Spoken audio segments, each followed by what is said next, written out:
Riqueza das nações. Entre os séculos XVI e XIX, diferentes concepções sobre as relações entre Estado e economia foram formuladas. Tais concepções, associadas a cada um dos textos, confrontam-se respectivamente à oposição entre as práticas do que? Texto 1. A centralização econômica, o protecionismo e a expansão ultramarina engrandecem o Estado, embora beneficiasse a burguesia incipiente. O mercantilismo. Pessoal, mais uma vez que eu já expliquei essa questão. A diferença entre mercantilismo é um grande embate. Mercantilismo tem como característica a ideia de centralização no Estado mercantil, acumulação de riquezas pelos impérios de Portugal, da Espanha e o Império Britânico, e a diferença do liberalismo. O liberalismo buscava essa liberação econômica, sem a ideia de acumulação de riqueza. Buscava a ideia de que as interferências da legislação e das práticas exclusivas restringem a operação benéfica da lei natural na esfera das relações econômicas. O que esse texto diz é que as nações ali, né, as interferências das legislações, elas devem ser mínimas. A ideia de defesa do Estado mínimo, tá? A ideia é que o Estado deve se autorregular.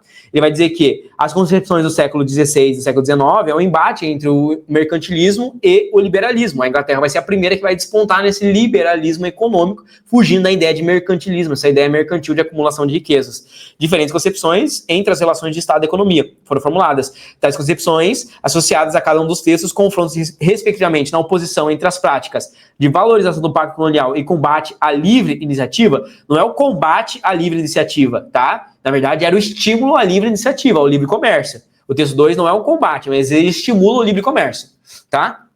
B. Defesa do monopólio régios? Sim, monopólio na mão dos reis, na mão do monarca. Quando a gente fala de mercantilismo, a gente fala de fortalecimento do Estado.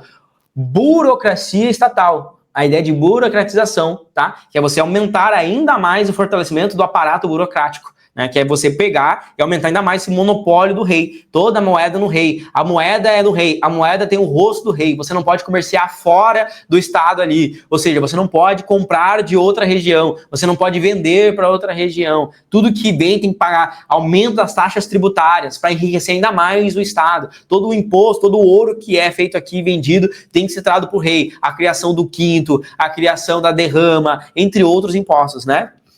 Formação do sistema metropolitano e crítica à livre navegação, na verdade, trazer uma ideia de livre navegação, né? De você poder navegar, de você poder ter uma grande expansão, né? O segundo texto, ele não traz uma crítica à livre navegação, ele traz a ideia de que deveria ter uma livre navegação. Para você ter uma noção, dentro da ideia de monopólio régio, existia uma regra de que você só poderia navegar com os navios do rei. Entendeu? Ah, eu tenho navio. Não, você não tem navio. Você só pode fazer navegação com os navios que são feitos e produzidos pela coroa e você tem que pagar imposto para navegar no navio do rei. Entendeu? Isso é uma ideia de mercantilismo, de centralização. O liberalismo defendia a ideia de que se você construiu o barco e você tem o seu barco, você pode navegar. O barco é seu. Você não tem que pagar imposto para navegar no seu próprio barco. Né? Isso aqui também está errado. E formação do sistema metropolitano, formação de metrópole, urbanização, foge um pouquinho da ideia também de centralização do poder, né? Abandono da acumulação metalista? Claro que não. O primeiro texto traz a ideia de que eles queriam cada vez mais o mercantilismo, a acumulação de metal.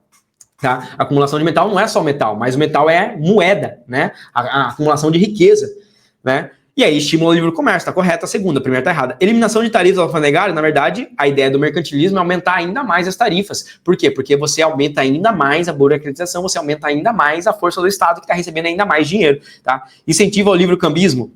Também não é, o segundo texto fala mais de livre mercado, né? Poderia até ser um conceito correto, mas a primeira tá errada. Que são extremamente difíceis, porque você tem que analisar os dois pontos do texto e ver o que bate e o que não bate, o que bate e o que não bate, o que bate e o que não bate. Então, uma questão difícil. Se você gostou dessa resolução, então espera para ver o que é ter aula de todos os conteúdos para a prova do Enem dos principais vestibulares dentro da minha plataforma de estudos, que é a plataforma Memorize. Eu dou aulas ao vivo de todos os conteúdos que caem nas provas, principalmente aprofundando a nível medicina para biologia e química. Dentro do Memorize, você tem acesso a trilha de estudos, aulas gravadas, listas selecionadas, materiais e apostilas, resumos, um banco com mais de 170 mil questões, sistema de flashcards próprio integrado dentro da plataforma com mais de 5.000 flashcards, acesso a monitores que irão te orientar, comunidade de estudos, mentoria preparatória para a prova do Enem e também os vestibulares mais específicos e difíceis do Brasil. Se você está gostando então dessa resolução e quer mais, ou seja, quer se preparar em alto nível para a prova desse ano, aqui embaixo você vai encontrar o primeiro link, que é um link para você fazer parte da minha plataforma e ter aula comigo de todos os conteúdos e se preparar, elevar o seu nível para ser aprovado ainda esse ano. Clica aqui embaixo e vem fazer parte da maior e melhor plataforma de preparação para Enem e vestibulares do Brasil. Um grande abraço e eu te vejo lá dentro.